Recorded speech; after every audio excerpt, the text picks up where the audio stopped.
ધોરાજીના નગરપાલિકા દ્વારા સંચાલિત અને હાલ જે 2 કરોડના ખર્ચે બનાવેલ આધુનિક બિલ્ડિંગ શાક માર્કેટ જેનું નામ સર ભગવતસિંહજી મહારાજના ઉપર રાખવામાં આવેલ છે, પણ હાલ આ શાક માર્કેટ બિલ્ડિંગ જાણે અસામાજિક તત્વોનો અડ્ડો બની ગયો હોય તેવું જોવા મળેલ છે અને 2.25 કરોડના ખર્ચે બનાવેલ આધુનિક બિલ્ડિંગ છેલ્લા ઘણા વર્ષો થયા હોય વેપારીઓને સોંપવામાં આવતા આ બિલ્ડિંગ ખરબડી ગયું છે અને હાલ આ બિલ્ડિંગનું હોય ધણી દોરી નથી. ભગવતસિંહ નામ ઉપર આ નગરપાલિકા દ્વારા જે નવું શાક માર્કેટ બનાવવામાં આવેલ છે તે ભગવતસિંહજીનું નામ હાલ ડૂબાડવામાં આવેલ હોય તેવું લાગી રહ્યું છે.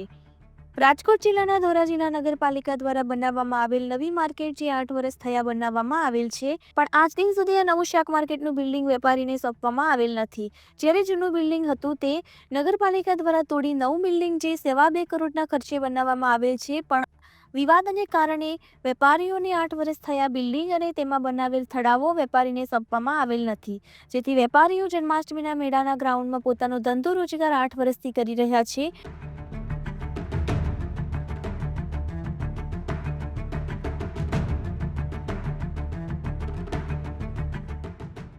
વાત કરીએ તો નગરપાલિકા દ્વારા જૂનું બિલ્ડિંગ અને નવું બિલ્ડિંગ 2.25 કરોડના ખર્ચે અને 250થી પણ વધારે થડાઓ બનાવવામાં આવેલ છે, પણ 8 વર્ષ થયા શાક માર્કેટના થડાઓ વેપારીઓને સોંપવામાં આવેલ નથી અને આ બિલ્ડિંગ જે નવું બિલ્ડિંગ બનાવવા માટે 2.25 કરોડ જેવો ખર્ચ કરેલ તે પણ હાલ માથે પડેલ છે, કારણ કે નવું બિલ્ડિંગની માવજત અને દેખરેખ ન કરવાથી આ શાક માર્કેટ અસામાજિક તત્વોનો અડ્ડો બની ગયો હોય તેવું હાલ જોવા મળેલ છે. બિલ્ડિંગમાં જે લોખંડના એંગલો અને અન્ય સામગ્રીઓ હતી તે તોડી અને ભૂક્કા થઈ ગયા છે અને હાલના શાક માર્કેટ શોભાના ગાંઠિયા સમાન આ બિલ્ડિંગ થઈ ગયેલ છે.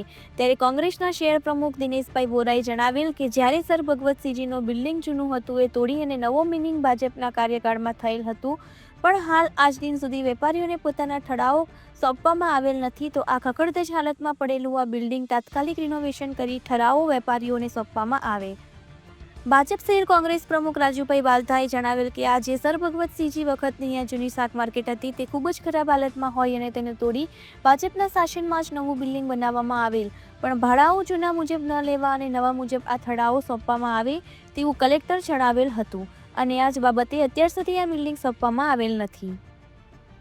ધોરાજી ભાજપ અગ્રણી શ્રી જયસુખભાઈ ઠેસિયાએ જણાવેલ કે આ શાક માર્કેટમાં 2 જૂથો વચ્ચે એની લડાઈમાં આ શાક માર્કેટનું કામ અને આ મામલો કોર્ટ સુધી ગયેલ અને હાલ અત્યારે સરકારશ્રીને લાગતા વળગતા અને જાણ કરેલ છે અને સાંસદશ્રી અને ધારાસભ્યએ પણ મુખ્યમંત્રી સુધી શાક માર્કેટ સુધી માર્કેટની રજૂઆત કરેલ છે અને આ શાક માર્કેટનો જે વિવાદ ચાલે છે તે વિવાદનો ટૂંક સમયમાં અંત આવશે તેવું જણાવેલ.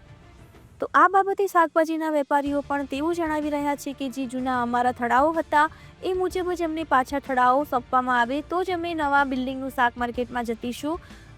તો હાલ 2.25 કરોડના ખર્ચે બનાવેલ અને આધુનિક બિલ્ડિંગ અત્યારે યોગ્ય જાળવણી અને યોગ્ય સંકલનના અભાવને કારણે આ સર ભગવતસિંહજીનું નામ આ નવું શાક માર્કેટ પણ તાત્કાલિક ધમધમતું થાય તેની રાહ જોઈને બેઠું છે. જોવાનું એ રહ્યું કે આ બિલ્ડિંગ 8 વર્ષ તો વેપારીઓને ઠરાવો સોંપવામાં આવેલ નથી અને હજી કેટલા વર્ષ રાહ જોવી પડશે એ તો આવનારો સમય બતાવશે.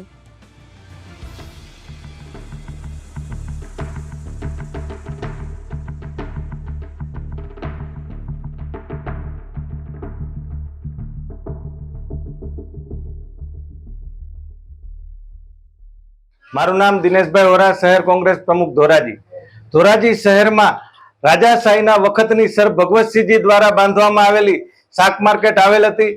આ શાક માર્કેટને તત્કાલીન ભારતીય જનતા પાર્ટીની બોડી નગરપાલિકામાં હતી ત્યારે તોડી પાડી અને નવી માર્કેટ બનાવવામાં આવી હતી, પરંતુ ભાડાના પ્રશ્નને લઈને આ નવી શાક માર્કેટ બન્યાને આજે આશરે 8 વર્ષ થવા આવ્યા છતાં પણ વેપારીઓને થડા સોંપવામાં આવ્યા નથી. આ શાક માર્કેટની અંદર આશરે 250 થડાઓ બનાવવામાં આવેલા છે, પરંતુ સોંપણીના અભાવે આ શાક માર્કેટ ખંડેર હાલતમાં બની ગઈ છે. આવારા તત્વોનો અડ્ડો બની ગયો છે. દારૂ જુગાર જેવી ગેરકાયદેસર પ્રવૃત્તિઓ આ શાક માર્કેટની અંદર ચાલે છે અને હાલમાં જોઈએ તો આ શાક માર્કેટ ખંડેર હાલતમાં બની ગયેલ છે અને 2.5 કરોડથી 3 કરોડ જે ખર્ચ કરવામાં આવ્યો છે એ ખર્ચ પણ પ્રજાના પૈસા પાણીમાં ગયા છે અને હાલમાં શાક માર્કેટ જોઈએ તો રિનોવેશન પાછળ 50 લાખથી 1 કરોડ જેવો ખર્ચ થાય એ પણ પ્રજાને માથે પૈડા ઉપર પાટા સમાન છે. જે સર ભગવતસિંહજી વખતની શાક માર્કેટ હતી એ તોડી પાડી અને નવી બનાવી છે. એ આમ જોઈએ તો જે રજવાડા વખતમાં શાક માર્કેટ બનાવી હતી એની ઉપર પાણી ઢોળ કરવામાં આવ્યું છે અને અમારી માગણી છે કે તાત્કાલિક તત્કાલીન ધારાસભ્ય હોય કે સંસદ સભ્યશ્રીએ રસ દાખવી અને સરકારમાં રજૂઆત કરી અને આ વેપારીઓને થડાની સોંપણી કરવી જોઈએ. રાજુ બાલદા, પ્રમુખ શ્રી ધોરાજી શહેર ભારતીય જનતા પાર્ટી.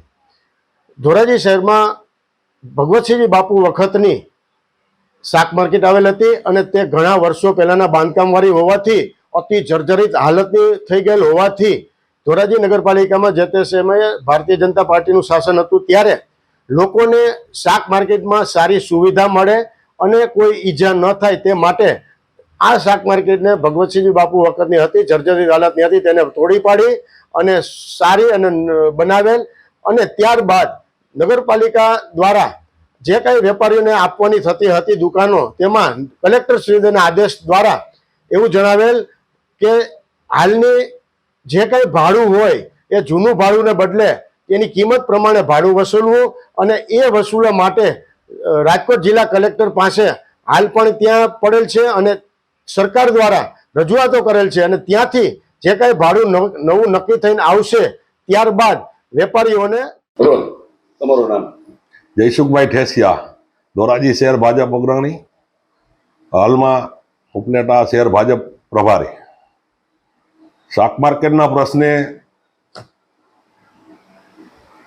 મેં જોયું અને અમને પૂછવામાં આવતા જે તે વખતે ભારતીય જનતા પાર્ટીની શાસન હતું નગરપાલિકામાં ત્યારે શાક માર્કેટ અને મટન માર્કેટ શહેરી વિકાસ યોજનામાં પૈસા આવતા યોજના મંજૂર થઈ.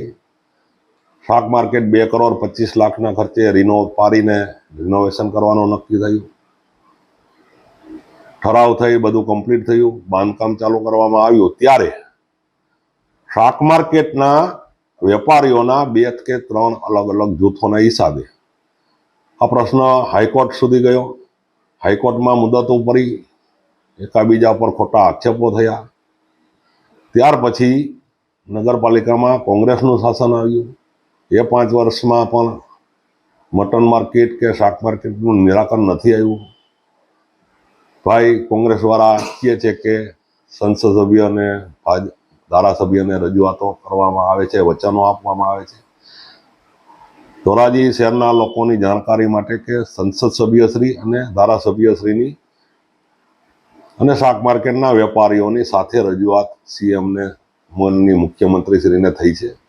ત્યાંથી હાલે એવું જાણવા મળ્યું છે કે આ શાક માર્કેટ જ્યારે બની ત્યારે 211 જૂના થરા હતા, એની જગ્યાએ 255 નવા થરા બન્યા.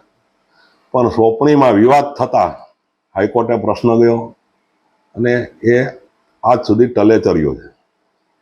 હાલે મુખ્યમંત્રીએ સીધી સૂચના આપી નગર નિયામક, પ્રાંત અધિકારી અને ચીફ ઓફિસર, પણ એમાં એવી ક્વેરી જણાઈને આવે છે કે 255 થરા બનાવતા 1500 મીટર જગ્યા વધારાની કોઈ મંજૂરી વિના નગરપાલિકાએ બાંધકામ કર્યું છે.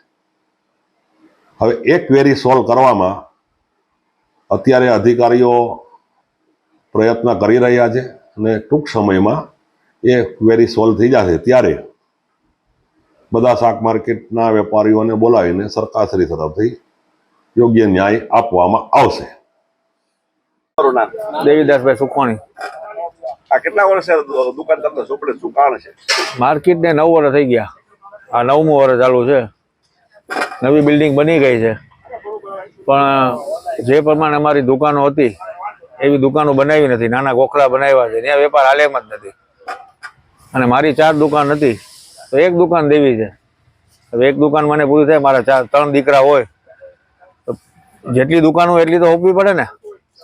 1 જ દુકાન દેવી છે એમ થોડી ચાલે કંઈ. જેટલી મારો હક હોય એટલી મને દેવી પડે. જે જગ્યાએ હતા, જેવડી અમારી માપણી હતી, જે પ્રમાણે અમારી દુકાનની સાઈઝ હતી એવી દુકાનો આપવી પડે. આવી રીતે બિલ્ડિંગ આવી રીતે બનાવી નાખ્યું એમ થોડી ચાલે કંઈ. એમ કેમ વેપાર કરવા એના? અત્યારે તમે કેવા હેરાન થાવ છો? અત્યારે હેરાન થાય છે એટલે હલાવી છે, રોજી રોટી છે એટલે હલાવી પડે છે આપણે. તમારી માંગણી? ચોમાસામાં એવી તકલીફ, શિયાળે ઉનાળે બધી તકલીફો. બિલ્ડિંગ બનાવી છે કોઈ કામની નહીં. એમ વ્યવસ્થિત કરે ને વ્યવસ્થિત દુકાનો મોટી બનાવીને આપે તો એ વસ્તુ હાલે એમ છે. બાકી જેમ જેટલી અત્યારે જજરી થઈ ગઈ છે ને હજી જજરી થઈ જાય. અને હોના જેવી માર્કેટ તોડી નાખી, તોડવાની જરૂર જ નહોતી કંઈ. એ વસ્તુની કઈ જરૂર જ નહોતી ને તોય તોડી નાખી.